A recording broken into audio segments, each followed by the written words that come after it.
Partout, dans la grande région de l'Outaouais. Vous écoutez LP le midi.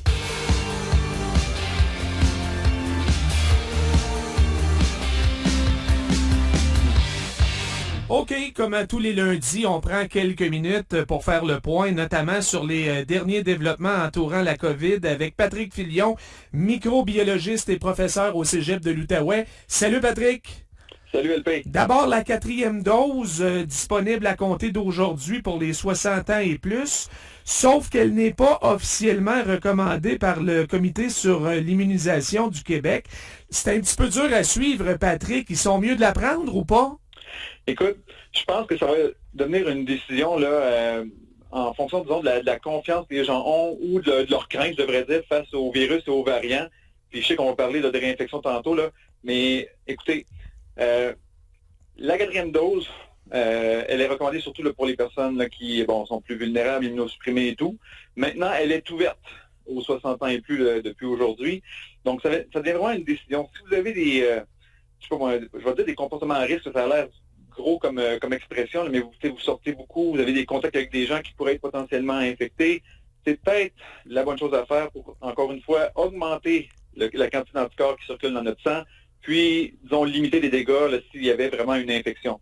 Donc, encore une fois, si vous avez des habitudes qui font en sorte que vous êtes plus vulnérable, votre santé fait en sorte que vous êtes plus vulnérable, c'est peut-être la meilleure chose à faire, mais encore une fois, ça demeure encore une décision personnelle. 80 ans et plus, on la recommande fortement.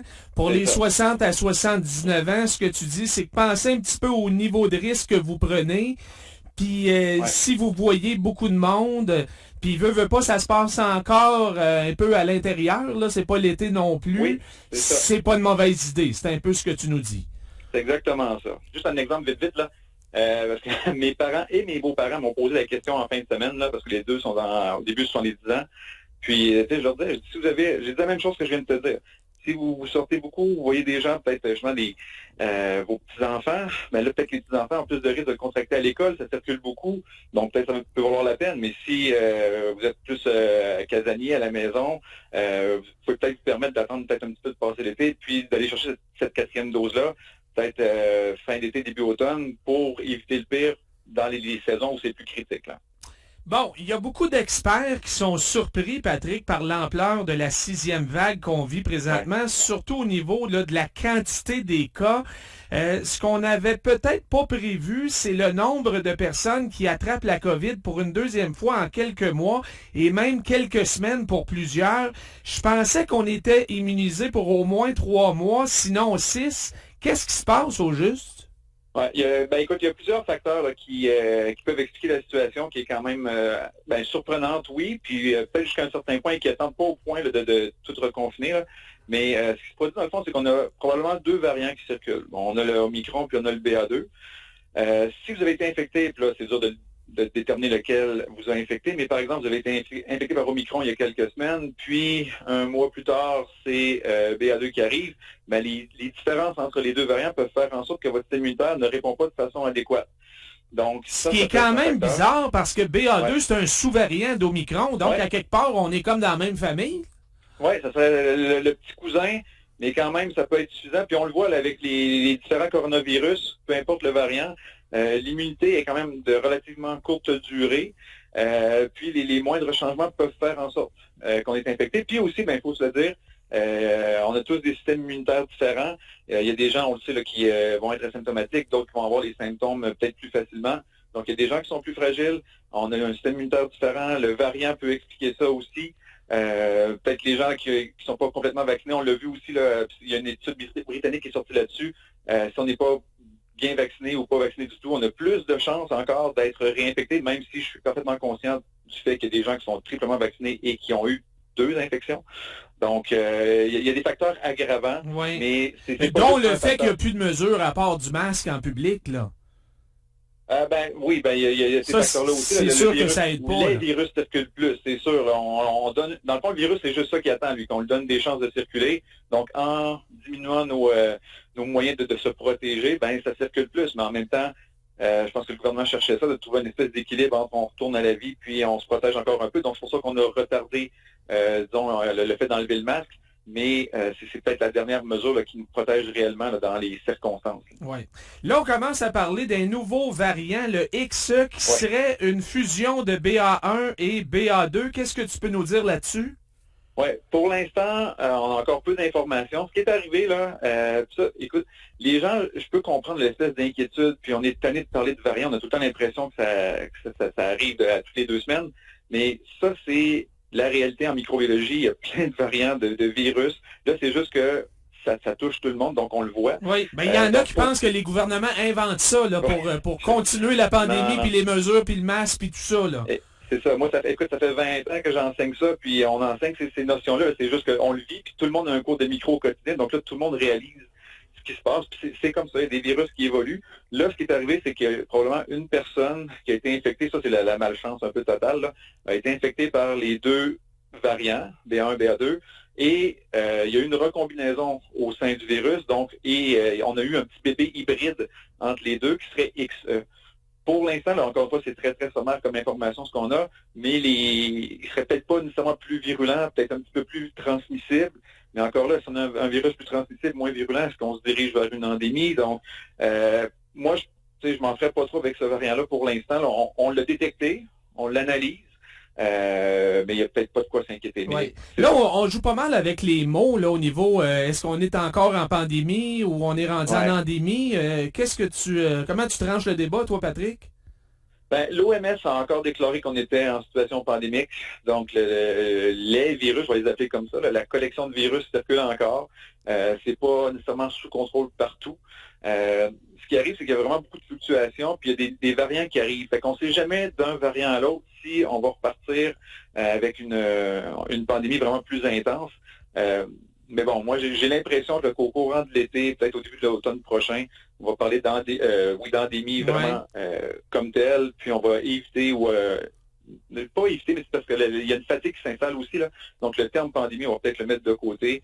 Puis, il va continuer à avoir des fluctuations, là. Je peux déjà vous sortir ma boule de cristal, puis voir une 7e vague, 8e vague, l'automne, l'hiver prochain. Aïe, Patrick. Mais, non, écoute, mais c'est ça, mais ça va faire comme la grippe, ça va faire des fluctuations saisonnières. Mais je pense qu'à un moment donné aussi, on va se tanner de dire, OK, ben là, on est rendu à la 74e vague là, en 2032. Là. Donc, on va passer à autre chose. On va dire, ben c'est la période de la COVID, méfiez-vous. Ça va être comme on faisait avec la grippe il y a 3 ans. Ouais. Mais c'est plus grave que la grippe, on s'entend là-dessus. Là. Je ne veux pas comparer la grippe et la COVID, là, mais ça va être quelque chose de cyclique. On va devoir s'y habituer. Bon, là, ce qui va aider pour suivre l'évolution des cas, c'est que finalement, Québec a décidé de reprendre son programme de dépistage dans les eaux usées, comme c'est le cas partout en Ontario. Eux autres, ils n'ont jamais arrêté. C'est une bonne façon aussi de savoir si on a affaire justement à des nouveaux variants, Patrick. C'est positif à plein de niveaux. Puisqu'on ne fait plus là, les tests PCR là, sur l'ensemble de la population, au moins ça nous donne un portrait de ce qui se passe justement dans la dite population, quels sont les secteurs, on va dire, plus chauds où il y a plus de cas. Donc c'est là où on peut prévoir du personnel supplémentaire parce que bon, c'est dans ces endroits-là, par exemple, si on dit que telle région du Québec, on voit une augmentation de la quantité de virus dans les eaux usées. Donc peut-être qu'une semaine plus tard, il va y avoir plus de cas dans les hôpitaux, donc on peut s'ajuster. Puis ça ne demande pas autant de ressources puis de personnel. On teste l'eau à quelques endroits. C'est 1 ou 2 tests là, peut-être par jour, puis c'est tout. Donc, c'est pas des milliers de tests à grandeur de la province. Donc, c'était un outil très efficace qu'on avait laissé tomber, là, je pense, en décembre dernier. Là, ça revient, puis je pense que ça va être vraiment bénéfique là, pour qu'on puisse ajuster nos stratégies. Ben oui, accorder nos violons. Exactement. Toujours important. En terminant, Patrick, on s'en va ailleurs. Là, je veux t'entendre sur un sujet très intéressant qui touche beaucoup de monde. Un article que j'ai lu en fin de semaine et qui s'intitulait « Avoir un enfant à la maison diminue-t-il le risque d'allergie chez les enfants? » Qu'est-ce que tu réponds à ça? Oui. C'est une théorie intéressante. Puis il y a eu beaucoup de recherches en ce sens-là. Parce que bon, les gens en sont conscients, là, on voit de plus en plus d'allergies chez nos enfants. Puis bon, on se demandait est-ce que la présence d'animaux, donc des animaux surtout qui vont à l'extérieur et qui ramènent, sans qu'on les voit à l'œil nu, mais plein de micro-organismes, des moisissures, des levures, des bactéries dans la maison. Donc, est-ce que ça stimulerait notre système immunitaire et ça pourrait faire en sorte que les enfants ont moins d'allergies? Pour l'instant, les recherches sont un peu mitigées. Il y a des études qui disent oui, d'autres qui disent non. Mais ce qu'il faut comprendre, là, c'est qu'on vit surtout dans les pays très, très développés, on vit dans un environnement qui est très aseptisé. Oui. Notre eau est purifiée, notre nourriture, on fait attention, on nettoie tout. Puis là, avec la COVID, c'est d'autant plus vrai. On n'a jamais eu autant de purée sur les doigts. C'est le festival du Purel, ben oui. Fait que là, on nuit à notre microflore bactérienne normale. Donc, ça, c'est quand même démontré que si on veut stimuler notre flore microbienne normale, ben il faut, disons, je vais dire, un contact à la terre. Donc, je vois dans, tu sais, là, le printemps est arrivé, là, je vois dans votre jardin, dans vos plates-bandes, tu sais, laissez les enfants se salir un peu pour stimuler notre système immunitaire. Donc, les chiens, les chats pourraient peut-être justement stimuler le système immunitaire d'une certaine façon en amenant des micro-organismes, ce qui ferait en sorte que notre système immunitaire serait peut-être moins hyper vigilant quand arrivent des substances inoffensives comme du pollen. Parce que si tu regardes les pays en développement ou sous-développés, où, disons, les conditions ne sont pas aussi aseptisées que ce que nous, on vit, ils ont beaucoup moins d'allergies parce que leur système immunitaire n'a pas de temps à perdre avec du pollen ou de la salive de chat. Donc, leur système immunitaire est préoccupé par d'autres micro-organismes. Sans jeu de mots, ils ont d'autres chats à fouetter. Oui, littéralement. Donc, j'aime bien le jeu de mots.